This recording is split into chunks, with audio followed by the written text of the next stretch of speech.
GIS is always advancing, both in its fundamental capabilities as well as in leveraging and integrating in the many innovations from the worlds of science and technology.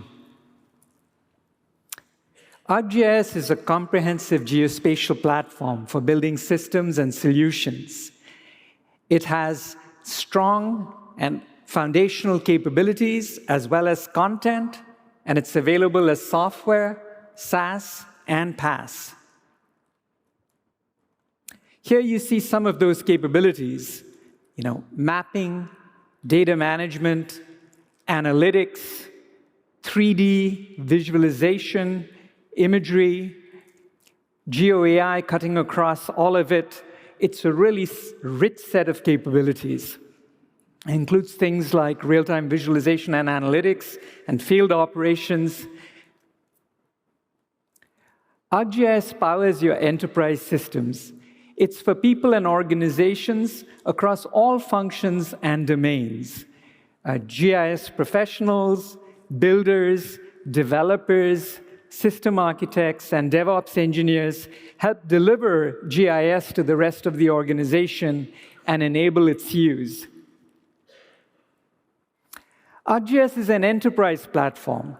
It allows you to create well-architected systems. It supports many implementation patterns and workflows, and it's scalable, secure, and reliable. If you look at these implementation patterns, you have individuals and small teams working on projects and studies, leveraging mapping and analytics. You have large mission and enterprise systems that leverage all of the capabilities and application building capabilities of ArcGIS. And then you have systems of systems. These are deployed across departments, across organizations. They really leverage the power of distributed GIS and web services to use GIS at scale for many different aspects of a community or an organization. ArcGIS has great support for common geospatial systems through well-defined system patterns. These are based on the capabilities of ArcGIS, like you see here. Like you may be looking to set up a self-service mapping and analytics system, or a geographic data editing and management system. These are all foundational aspects of ArcGIS, and for each one of them, there's a well-defined system pattern that you can adopt. And we've put work into this in the Architecture Center over the last few years, and this continues to grow, and you are leveraging it. Using these patterns, you create your own business systems. This might be a specific network information management system, or a parcel management system, or a vegetation management system. You see these systems here, and they really leverage the system patterns as well as the capabilities and all of the building that you can do atop ArcGIS to meet your industry and business needs. ArcGIS itself is well architected. It's a multi-tier system, as you would expect. It's got a strong foundation working with data stores that you can connect to. It also includes data stores that are just available when you set it up to start using. It has rich information models that span many industries and that layer on top of these data that you have. And then you have a very strong services tier that really exposes all of the capabilities of ArcGIS as web services that you can use in your applications. It also has services for authentication, for authorization, for secure sharing and collaboration. And atop all of that, you have the apps, the agents, and the APIs. These come from Esri, and you also build these yourself atop this system. And in doing all of that, you guarantee to build systems that have these well-architected pillar properties, and they include performance, scalability, reliability, security, all of these things that are really critical to making sure that information systems work in the real world. ArcGIS includes content. It has content that is curated by Esri comes from authoritative providers and commercial providers. Thousands of these layers are part of the living atlas. It also includes additional, millions of shared layers from all of you and the community that are available, that are publicly shared, and that you can find, select the right ones, and use in your applications. ArcGIS works with your data, and one of its strengths is that it really works with all types of data, with all of your business data, with all of your geospatial data. This ranges from like tabular data, to graph data, to vector features, imagery, video, 3D, CAD and BIM, real-time data. So the whole gamut, and all of that is really needed to build these systems and digital twins that you are looking to do. Next, I'd like to talk about our work with AI. We have been introducing AI into ArcGIS these last couple of years and enhancing it. And at this point, ArcGIS is a platform for geospatial AI. With respect to all of it, we look at it in these three categories: Geo AI, AI assistants, and AI agents. Geo AI is about integrating scientific AI into ArcGIS. It leads to the ability, for example, to extract information from sensor data, feature extraction, working with unstructured text and extracting entities and relationships. All of that powered by neural networks and deep learning technologies that come from the world of scientific AI. Those also contribute to predictive analytics, time series forecasting. There is a rich tradition of doing that, and these are additional techniques that it brings to that. AI assistants are all about improving the productivity of the users who use the full suite of ArcGIS applications like Pro, Survey 123, Notebooks. It's about improving their productivity and providing them assistance right there, interacting in natural language, and achieving actions that they would like to do. And then the third aspect of it is really integrating GIS with the larger world of agents and agentic systems that are emerging and that are here now. Every day you hear about new advances, and this architecture and these capabilities allow you to bring GIS into that world. So I'd like to talk about what's new and emerging here. In the area of Geo AI, we have new geospatial foundation models.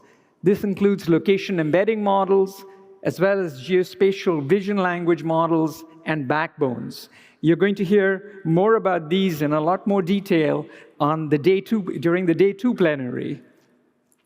In the area of AI assistance, we're working to widen the footprint of assistance across ArcGIS. You'll see more later this morning. And in the area of AI agents, really, we're working to allow you to build your business and mission-critical agents, leveraging the latest and most powerful agent-building platforms that are out there in the world today. This is an area that's evolving continuously, lots of things emerging. You're working in all of those, and we want to support you in doing that.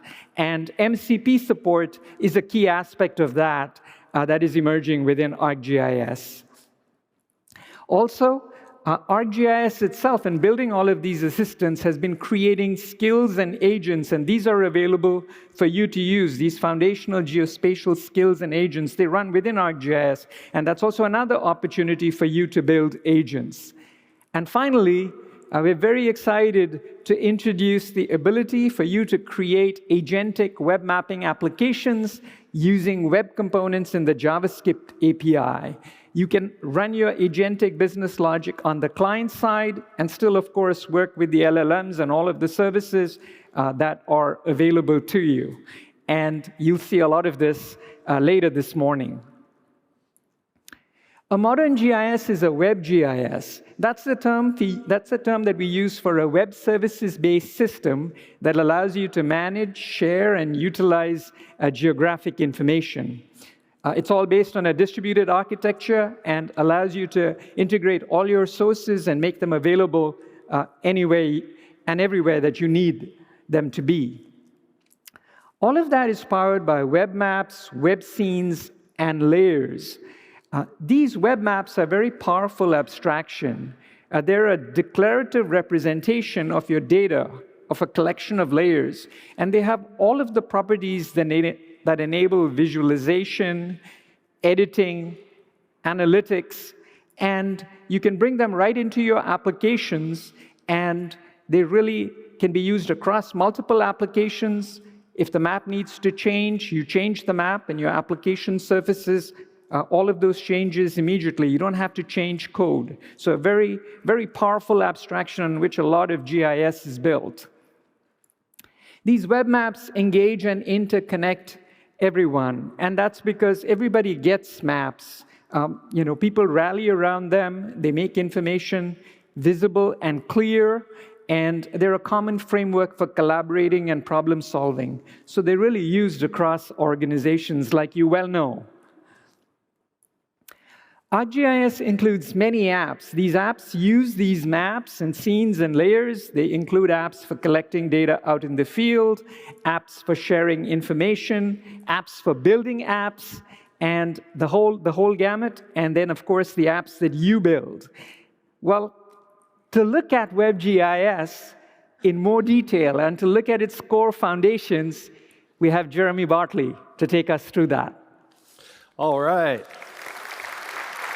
Thank you, Sud. Let's dive into Web GIS to see how you can map, visualize, analyze, and share geographic information. Here we're looking at 311 service requests from the New York City Open Data website. This is a pretty interesting data set. I've gone ahead and downloaded and published it to ArcGIS Online as a hosted feature layer. Hosted feature layers powered by feature services are one of the core capabilities of your Web GIS. With this data set, I've used those capabilities to create a feature layer view to focus in on a particular type of 311 report. Hosted feature layer views allow you to restrict the data that you're sharing through your layer, either through attribute or spatial queries. Here we're looking at all the 311 noise complaints that are connected to helicopters. Another layer I brought into my Web GIS is flight tracks for helicopters over New York City from January 12th to February 16th. This data is from ArrowWare. It's a pretty interesting data set, relatively large with over 700,000 flight path segments. Let's take a look at them in the map viewer. Here we see the noise complaints in red, the helicopters in purple. But I can further drill in and not just look by location, but also by the type of data. Here we see the different types of noise complaints, from the black symbols where the helicopters are flying by, orange where they're flying too low, and then yellow where they're just hovering. I can also look at the helicopters by type. And there's three main types of helicopters in this region being used. Let's draw your attention to the blue one here. This is the Bell 206 Jet Ranger.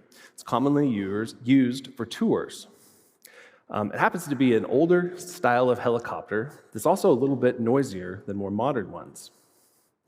If I look at the pop-up for this layer, I see that I've got individual flight path segments for this helicopter. I also have pop-ups on the census tracts. Here we're using the Arcade feature set capabilities to aggregate data from multiple layers. In this case, I've aggregated out the different types of complaints within this census tract, and then also the different types of flight path segments, giving me the average height and average speed. I can use the binning capabilities to view this data in an aggregated way. Here we've aggregated all those flight path segments into binned cells. Each cell is represented by a circular symbol. The color indicates the speed, with red being slow and blue being high, and then the size of the circle indicates the number of flight path segments that intersected that cell. But I want to go back to the flight path data and map a different variable. In this case, I'm going to map speed. I'm going to choose the size style, but I'm going to switch to color, and then take advantage of the themes to not just look at it from low to high, but to look at it from above and below. now I start to see some interesting patterns pop out. I can explore the data visually through this interactive slider. I'm going to change the color ramp and use one of the color ramps that are best for light base maps. And then I'm going to use the transparency capabilities so that I can get a view of the common types of helicopter paths. All right, now it's starting to look interesting, but I'm going to go one step further. Something that you may not know was there, the ability to control the feature display order of the features in your layer. Right now, I'm ordering it by the altitude with the largest values on top, but watch what happens when I reverse that and have the small values on top. I can see where the helicopters are taking off. They're taking off at slow speed, gaining altitude, and coming around. But I want to draw your attention to Central Park here. In this case, these helicopters slow down as they move over Manhattan, slow down over Central Park, and then curve around the Upper West Side and then back. When the helicopter's moving slow, it's generating a lot of noise, which in turn generates lots of noise complaints. Now, I can visualize this data not just through the map, but also through the charts. This new calendar heat chart allows you to temporally aggregate your data and get a view, like in this case, by day and by hour, or by month and by day. The darker color indicates more incidents of helicopter flight paths, with the largest day being Valentine's Day, February 14th. Let's drill in and look at those flight paths on Valentine's. Oh, excuse me. One other way you could explore this data is visually on the map to see how it changes by day is to use the feature effect capabilities, and allows me to just instantly move around this histogram to any day that I want and visually see those flight paths. But I want to drill in and focus just in on Valentine's Day. And then take a look at the unique types of helicopters that flew on that day.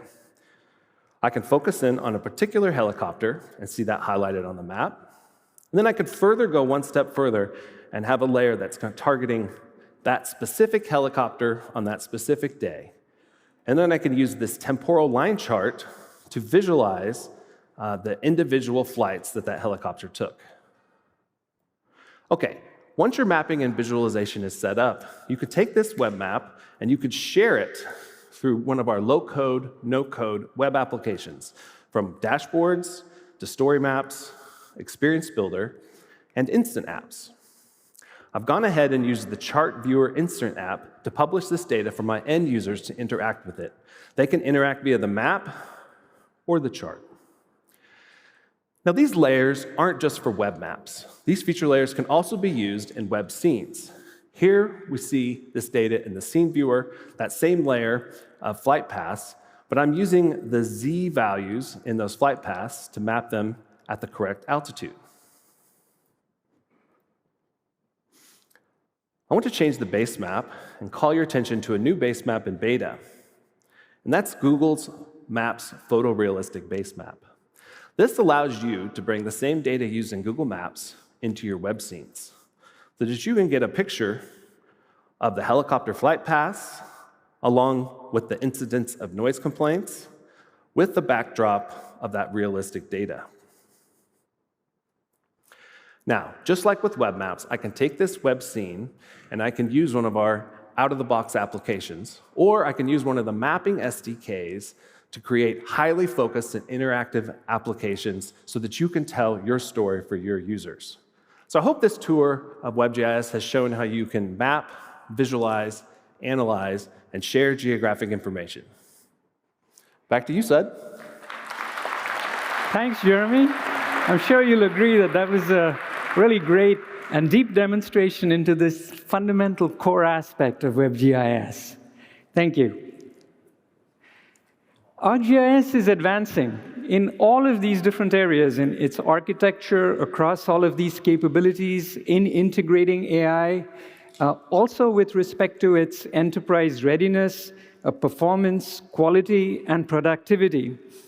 What I'm going to do next is going to talk through a few of these foundational capabilities. Starting with web mapping. Not a lot to say. You saw all of it. But really, this is about data-driven analytics and data-driven visualization. It's about helping you understand the locations of things and the patterns of things through exploration and analysis, and then allowing you to style all of that and communicate that with others. So mapping really embraces many different aspects of both sharing and understanding.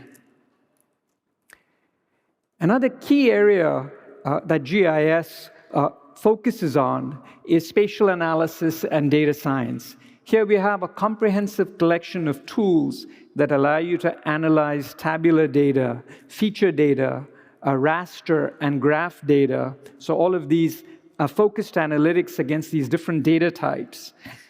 There's also spatial statistics and machine learning, as well as deep learning-based techniques that come from GeoAI, all available to help you understand data, understand patterns, formulate hypotheses, do predictive analytics, a really rich set of tools. Then there's functions for data engineering and exploration, getting all of your data ready for that analysis, including bringing that data into ArcGIS. And then big data analytics. And we have the geoanalytics engine here as a piece of technology that allows you to analyze large data sets in Spark clusters that run on your premises and really gain insight from big data. Then modeling and scripting, and that includes using Python, as well as model builders, as well as dialogues and menu-based interfaces, as well as now natural language to work with data and understand it. And we have great support here for Python, as well as working with R-based systems. Imagery and remote sensing is a foundational capability of GIS. Here we do work in reality mapping, data management, visualization, and analysis, and support a really rich set of sensor types and imagery types, and we continue to do new work in each one of these areas.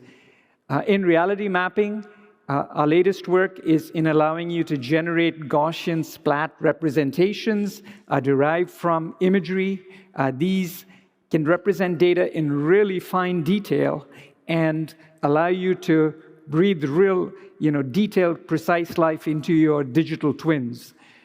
In the area of analysis, there is continued incorporation of foundation models into the system, as well as the integration of imagery analysis applications into ArcGIS, and the ability to analyze global satellite layers that are available as part of the Living Atlas, do large area analysis against that, as well as advances in video and oriented imagery.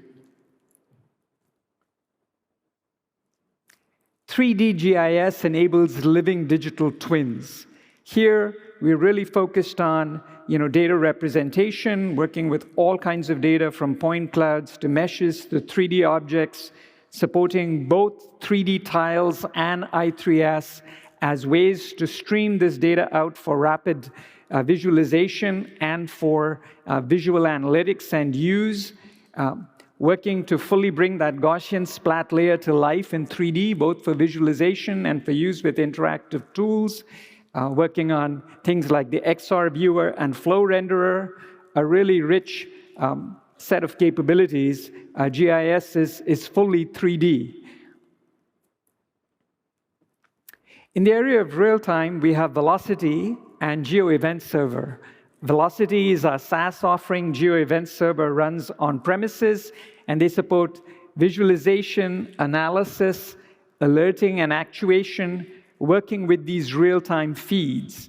And here, we are really looking forward to the availability of Velocity to run on premises within your infrastructure. It's in beta, and its production release is around the bend, and I know that many of you are looking forward to that too. Geospatial data management is foundational to working with, both standard geographic data as well as advanced geographic models like the utility network and parcel fabrics with network and planar topologies and business rules associated with these industry-specific data models. And here we continue to do work on the utility network side to enable you to very easily migrate your geometric networks into the utility network and start availing of this new services-based architecture. And many of you are doing that. You also have the option of tapping into the advanced features and information model aspects of the utility network, like non-spatial objects and associations and more. We also have the new web editor, the introduction of a simplified parcel model for online use, as well as data integration. And here, we are very excited about work that we've been doing with Parquet that you're going to see later this morning. Field operations is transforming mobile workflows. It allows mobile workers to take enterprise data out into the field and gain essential situational awareness. It also allows them to collect data and update data while they're out in the field. And they can do this while connected or offline through sync. Our applications here are field maps, Survey 123, and Quick Capture. And then, of course, we have all of the foundational APIs that support them also available to you. There's lots of new work here, like you see here. I'll just call out the work with GeoPDFs in field maps, the work on tasks that allow the back office staff to communicate with workers who are out in the field. And that's been re-envisioned and re-implemented, and it's being used at scale. And then lots more coming, like you see here, including more AI integration into the data capture process.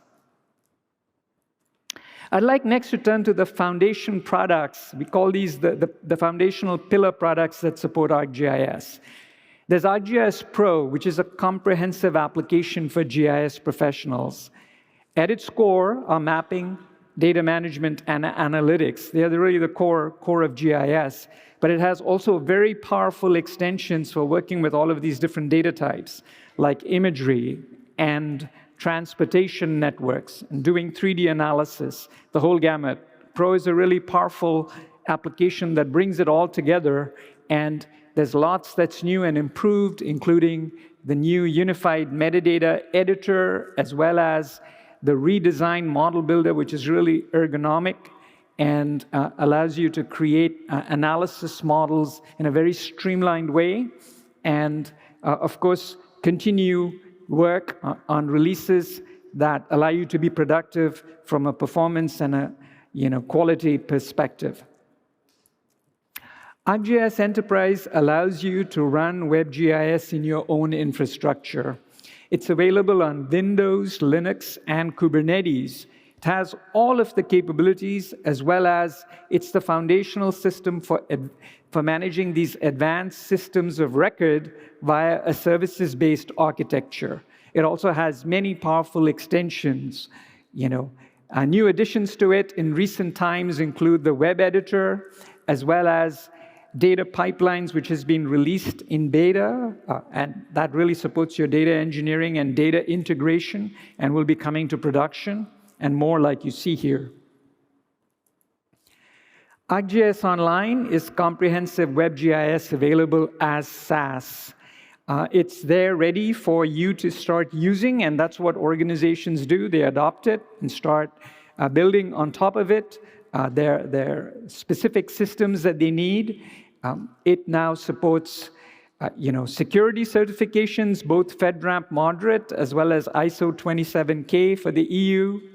There's a new web-based model builder that's available, and you can now, in the latest release, take those models and share them as web tools that others can just directly use as tools.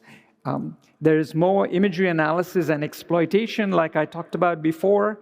And then in the infrastructure area, we also have dedicated premium feature data stores, as well as premium feature services for working with your geographic features and for serving them and using them at scale through a variety of analytic queries, as well as in-house workflows. For all of those, we have these premium offerings available. And really, that's about the infrastructure. ArcGIS Location Platform is a PaaS system that developers can use to build their applications leveraging comprehensive location services that it provides using a consumption-based business model. It's got a really rich set of location services and supports, an array of mapping libraries that are available to you as developers to work against those services, including, of course, all of the ArcGIS APIs and SDKs, as well as the open libraries that are available, like MapLibre and OpenLayers. The new location services that it include batch geocoding, last mile delivery, and more. Finally, I'll turn to the ArcGIS developer APIs and SDKs, and you'll hear more about them later this morning. They give you the ability to automate your work through Python APIs, both the ArcGIS API for Python and ArcPy. They give you the ability to extend ArcGIS, both Pro and Enterprise, and of course, the ability to create your own applications that are part of your systems.